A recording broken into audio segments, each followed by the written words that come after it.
Taj, how has place evolved since using PropCheck? Drastically is the short answer. I mean, 12 months ago before it existed to, let's say today, it's a very, very big difference and a hell of a lot for the better, let me tell you.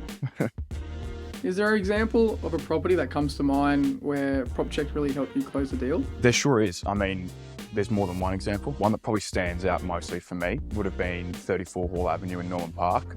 That was a 110-ish-year-old estate that had been in the one family for that whole time and meant obviously a lot of sentimental value to them. It was one of the first houses built in the street, and it was back when they was built on the small skinny lots, and it was set across some very high set terrain. It was an interesting property and obviously a special appointment for myself. And so that one really, in short, really brought a lot of value to PropCheck because that was not a straightforward 405, 810 block that we typically do when we sell real estate in and around the inner eastern suburbs. So what was the scope of the property and I guess the reservations from some of the buyers that you had interested? Yeah, so the scope of the property, Vaz, was interesting because, like I said, it was a unique one itself. I mean, there's not really much else getting around Brisbane that is like it, quite frankly. And as well, it sat right next to a council park there. The property had technically 2-street frontage. However, as you are well aware, biggest sticking point, the biggest issue was there was no connection between the back end of the block that was at the end of the cul-de-sac and the head of the cul-de-sac itself. There was about the best part of a metre gap, right?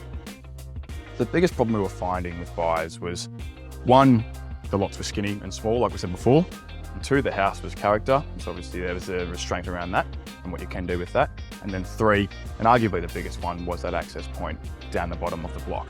So when we went through those contracts, we probably really found the full weight of that limitation being the third point of the access.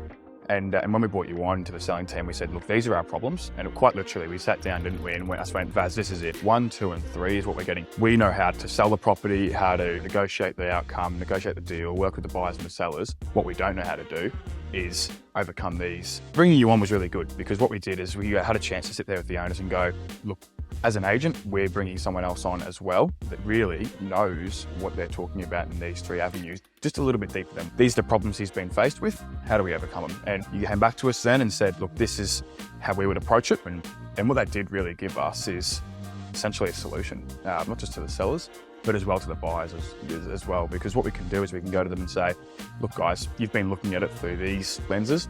Take those glasses off, give them here, put these ones on and see what you think. Because ultimately, through the lens that we provided, totally changed the whole scope of the property. It went from being 5 lots running horizontally with a house that you couldn't do much with and property you couldn't really get into. And that's what it felt like at that point. And it changed to vertical lots running down towards the park, working in with the terrain and also as well, working in with the retaining that's already there and providing an access point through different precedents that you'd worked on before. And I suppose thinking outside the box solutions as well. It was like chalk and cheese. And obviously, as you know, we were done deal within a couple of weeks after. So very different.